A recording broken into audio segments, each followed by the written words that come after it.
Hello and you're welcome to the Big Tech Show podcast with me, Adrian Weckler, tech editor in independent newspapers. And this week I'm going to talk about a bit of a navel-gazing media issue because I'm getting quite a bit of stuff on social media over the last few weeks and months about paywalls, particularly around COVID-19. And why do we have a paywall? How dare we have a paywall for important information? And that usually kicks off a to and fro as to, future of media and all that sort of stuff. So I thought, why not make a podcast out of it? So here to join me with this is somebody who's been a very astute media observer over the years, Samantha McCaughren, business editor of the Sunday Independent. Samantha, welcome to the podcast. Hi, Adrian. How are you? I'm very well, very well. So first, my little rant. About this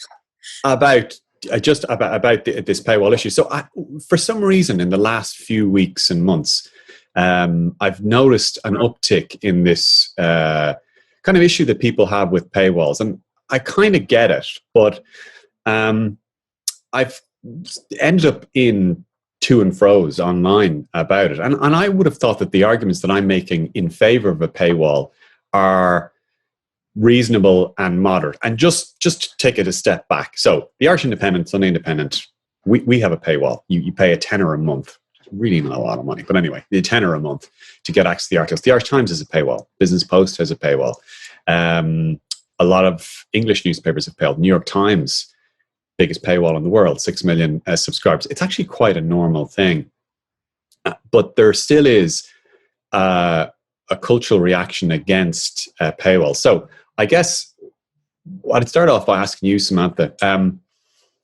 I would be of the view that paywalls were always kind of inevitable for newspapers anyway, especially with the decline in advertising. How have you viewed that transition? Do you think that was always an inevitability, or how's your view about how they've been introduced generally in the industry? Yeah, so if you go back a few years ago, there was this big kind of debate going on. I was actually working in the Sunday Business Post at the time, so I was observing it rather than being in the Irish Independent. But it was like the Irish Independent and the Irish Times are going to both jump together and go down the paywall route and introduce it at the same time. And what happened at the time was the Irish Independent the independent group decided that they were going to go for a different model, which was be open. At the time, it looked like there would be lots of revenue from advertising money online.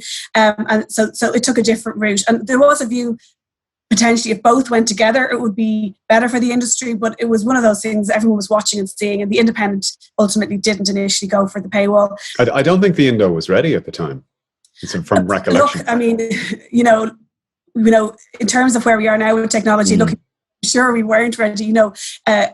When is anyone ready? In some ways, we've kind of just gone with the paywall. You could argue you might never be ready because you want it to be a brilliant offering. We know there's flaws with a lot of paywalls, a lot of websites, including our own. So, when would we have been ready? 5 years ago. And just to put some context on that as well. So, the Irish Times, I think it says it has around 70,000 subscriptions. I'm not sure exactly how that breaks down. I'm not sure how many of that is via bundles or discounted or students, but I think it's roughly those around about that figure that it quotes. Ours is 25,000 now. That's the owners of the Independent being fairly open about that, but we've kind of raced to 25,000 within 5 months since putting it up.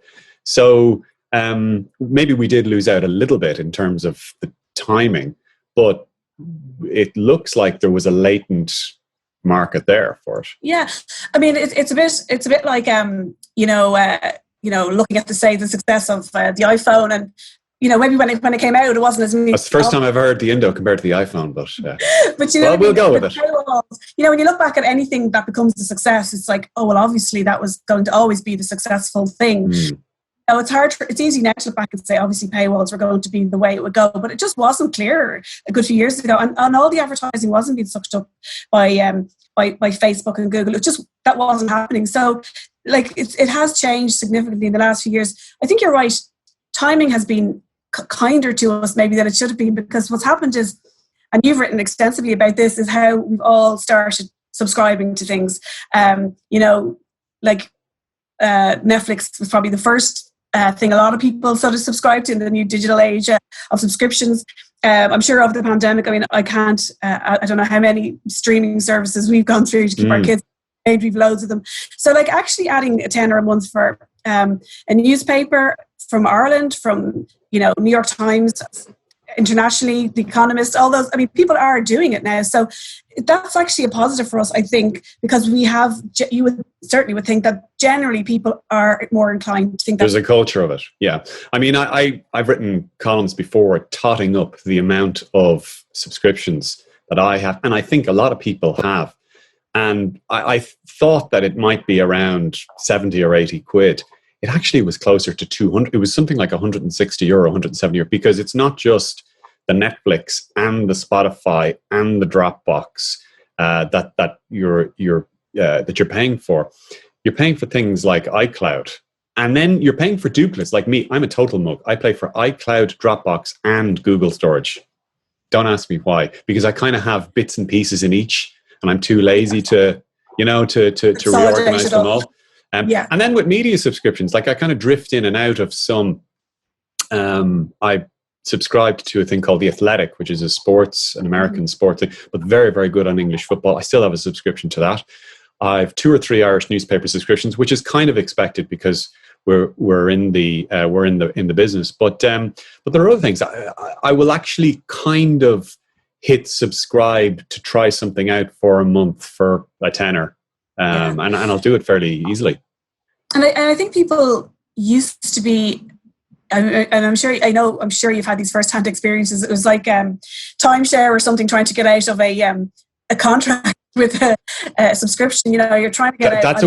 I have to say that's a weak point that we as an industry have, and I say that because, like several newspapers, it is an industry thing. There is a culture and there is a kind of a belief in the newspaper industry that if you make it hard for people to cancel, that it's a smart thing to do. So typically you'll have to call up, for example, and I have to be careful what I say here, but I don't like that practice. I mean, I think it discourages a culture of subscribing and more readily. And I think we are as an industry very guilty of that.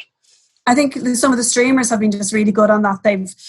I have a couple of ones that I maybe watch if a few films on, and then I say I don't really need it for a couple of months and going away or something, or I've got other things on and going on, and I can just get in very easy and out very easy.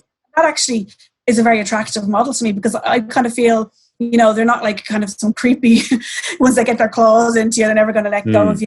So I hope the newspaper industry does learn from that. I think they are learning from that.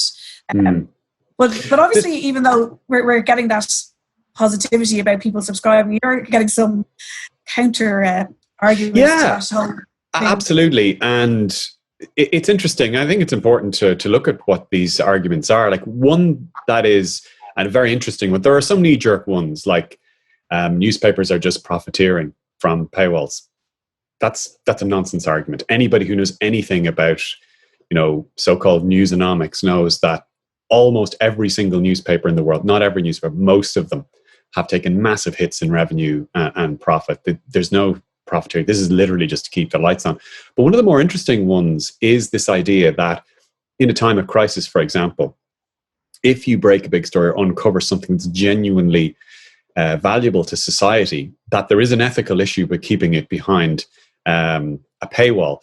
And to be fair to that argument, it is true to say that we as journalists and in the media industry, we do kind of harp on quite a lot about our special importance to democracy and how we should have a kind of a regulatory standing, or maybe even public subsidies. We often argue for that as well. And so if we're so valuable, then how can we justify keeping that important information to society behind a paywall? I mean, I don't know what your feelings about that. My feeling about, like, I think journalists like a lot of people to read their stories. So sometimes journalists don't like seeing a really good story going behind a paywall either. If you have a great story, a really important story, you want like tens, maybe more thousands of people, like tens and tens of thousands of people to read your story. So like, to some extent, paywalls are something that we have to come around to as well.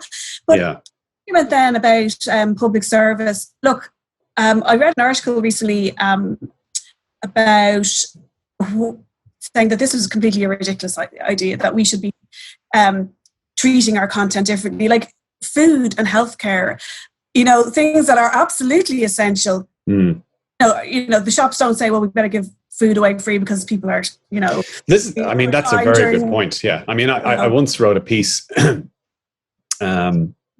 Terry Perone wrote a column some years ago making that point, that it was journalists were undermining their valuable trade and data by giving away certain perspectives for free or comments for free.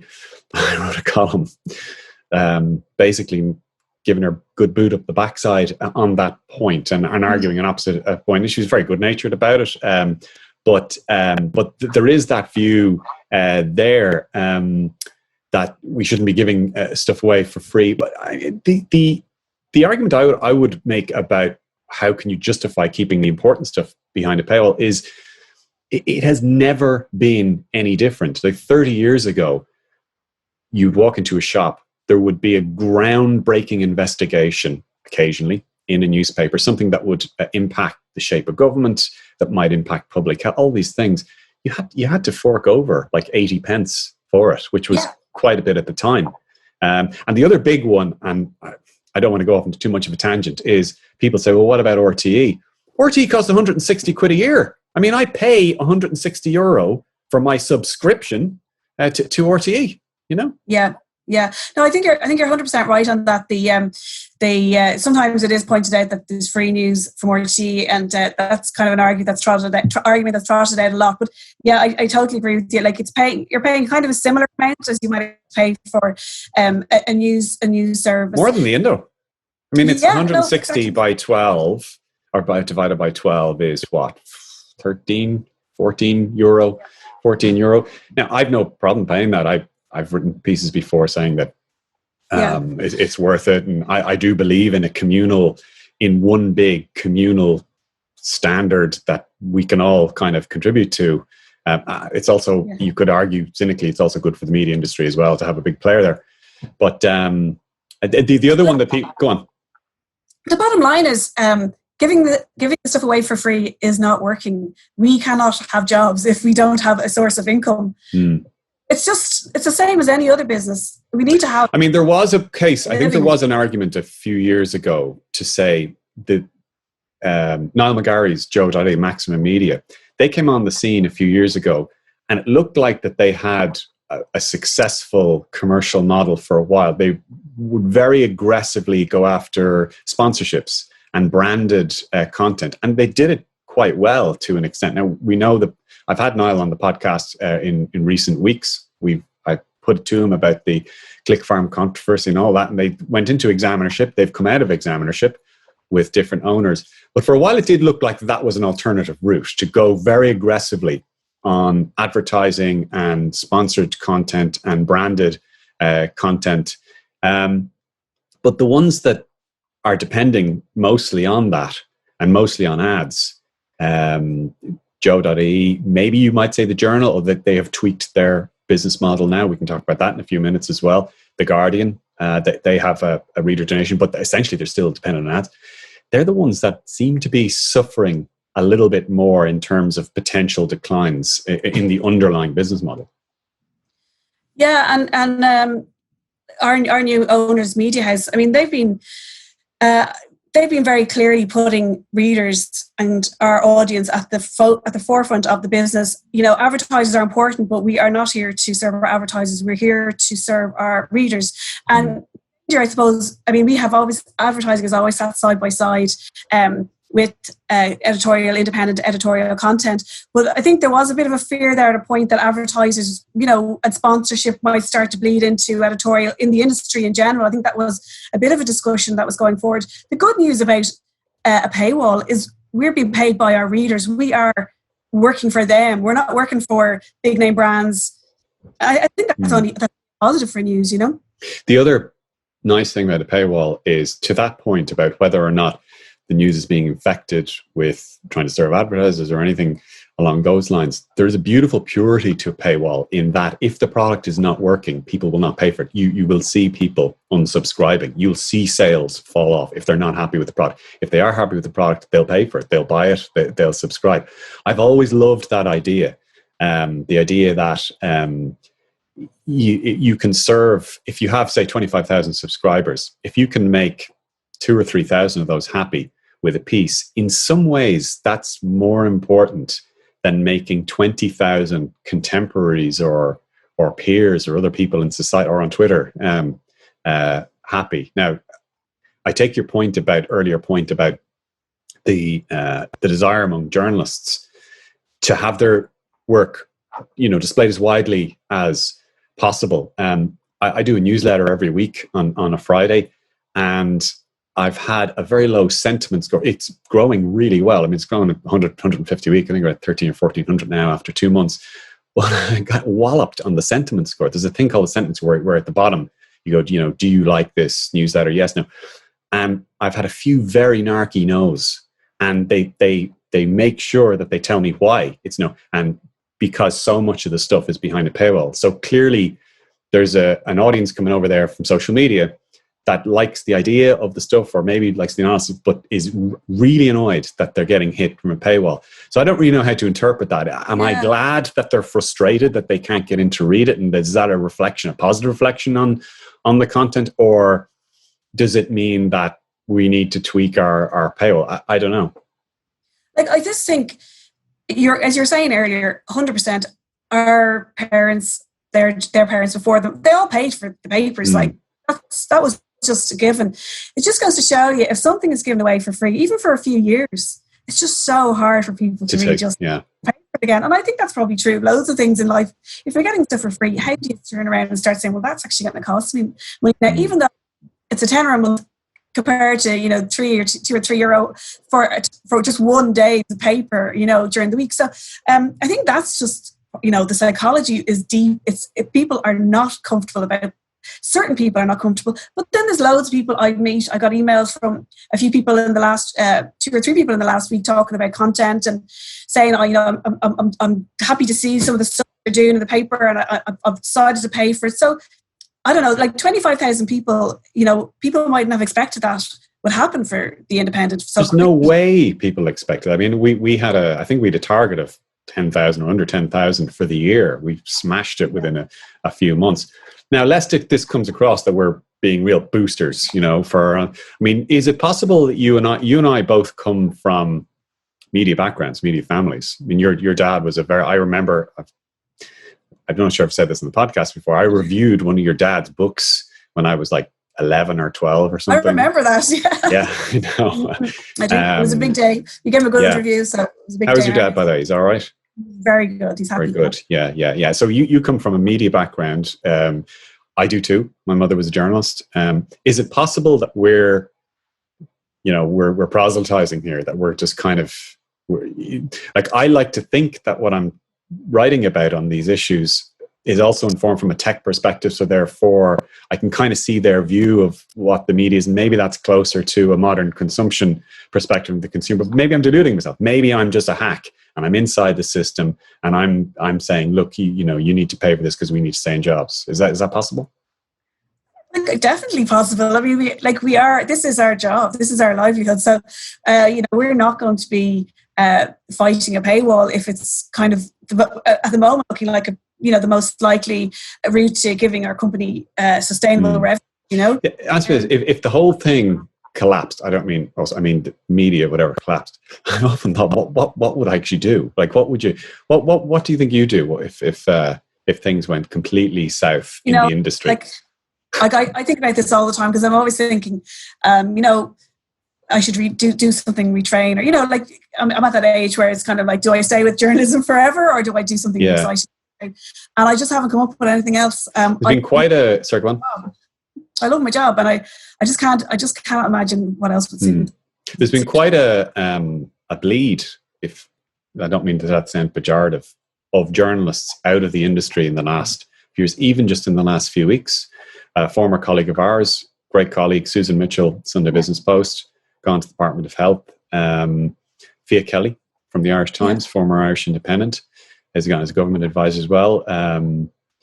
I wonder, is that just a reflection of the times, or I mean, maybe in those particular cases, I don't know the rationale for doing it, but it might have been to serve that impulse exists as well to contribute with their knowledge to society and government. But there is a kind of a trend, isn't there, where journalists are drifting out into like the community's getting smaller. Yeah, like I think there probably always was a certain amount that went out. I mean, I haven't done sort of numbers on it, but I remember years ago when I was the early days in journalism, people going for those kind of roles, advisory jobs and that type of thing. So I think it does happen. They certainly are kind of high profile people going, and the two you mentioned are two real losses to journalism. Huge, yeah. They don't get back in, but they are two excellent journalists, and it's a shame to see them out, because I think they are the kind of people who do hold the very people they work with, and that's a shame. You know, like I'm sure you get it all the time. You know, people are always often anyway talking about the challenges facing newspapers, the challenges facing media. I mean, look, advertising is just not going to traditional media, like not just newspapers, other traditional media. So, you know, obviously people are kind of saying, well, what else can I do? I'm looking for opportunities. It's not surprising. I mean, you know, does anyone think they have a job for life in anything? But definitely, like, are we going to be here in 20 years' time still working in newspapers or something similar? It's just hard to know. So look, who wouldn't? I had an idea for my. I never called it a plan B, but a plan C, to open a bagel shop in Dublin. Okay. Good. I was going to call it Weckler's Bagels, and hope that people would think that I was some sort of a German or something like that knew something about how to make bagels. I remember getting a taste of really good bagels in Boston in the 90s and thinking, we don't have that in Ireland. I probably would have done quite well. Still might. Yeah, you never know. Still might. Never say never. Never say never. Just before we kind of wrap up, a couple of other things. There is this thing as well that we've sort of talked about it, but that people won't pay for news. And that I've always been massively frustrated by that misconception. Other than what you and I have just talked about how much we pay in subscriptions for all sorts of things during the month. I mean, I look at things like Second Captains, the former Off the Ball sports division, who have 12,000, maybe more, paying subscribers each week. You look at us, the Irish Times. You look at, I mean, I just don't understand this idea that people won't pay for news. I mean, if people want something, they will buy it. It's as simple as that, isn't it? Or is that just naive? Look, we've got, we've spoken about the numbers we've had. That, showed from day one. We saw some coming in right away. People will pay for news. But, like, it's kind of a funny thing to say as well. Like, the Irish Independent and the Sunday Independent has so much more than news. You know what I mean? Like, we have, culture, in-depth interviews, loads of sport, lots of things. I mean, it's a package, yeah.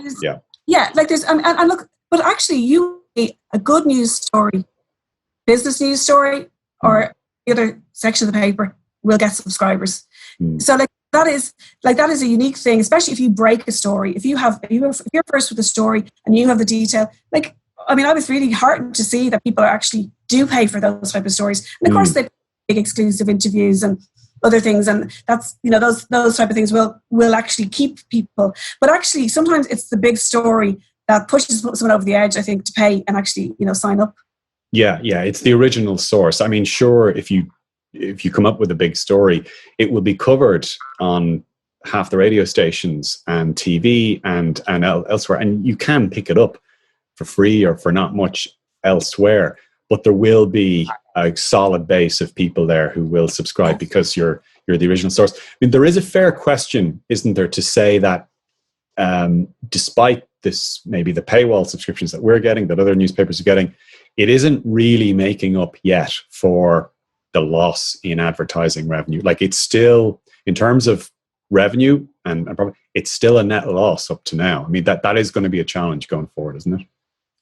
It is, yeah. Like, if you look at the numbers on advertising, like, it's just what we were pre, say, the last recession, and where newspaper advertising now, it has fallen so significantly. I mean, we took up a huge amount of the advertising pie, and now we're just really quite a far slimmer slice of that pie. So that's a huge amount to make up. But I think what the subscription model gives us is a plan for the future. We don't know exactly the finer detail of that and how the revenues are going to play out, and will we have a decent revenue base for the kind of sustainable revenue base for all the people we have working for us, etc.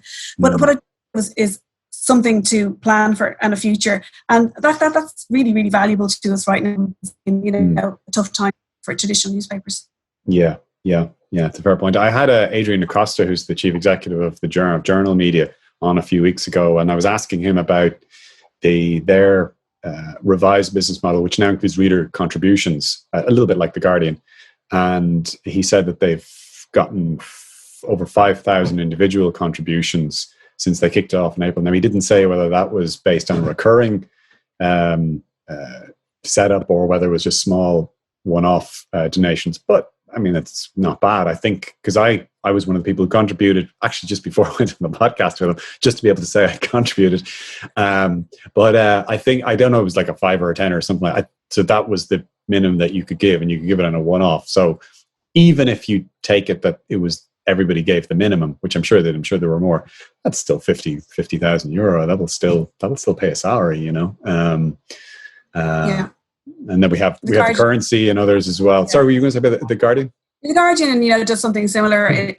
Unfortunately, it had to lay off 180 journalists in the last week or so. Is the Guardian allowed?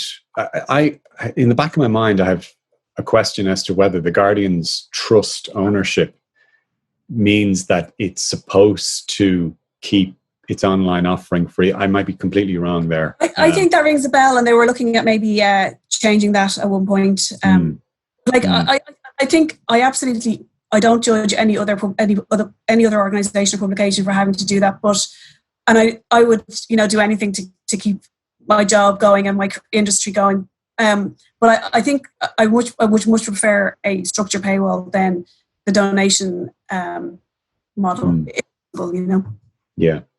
Yeah, fair enough. Anyway, we're not going to solve it here, and I hope we weren't too boostery about our own thing. I think we discussed things in a fair and objective way as opposed to objectionable. And final message for all the Twitter people taking me on: you're wrong. Okay, so anyway.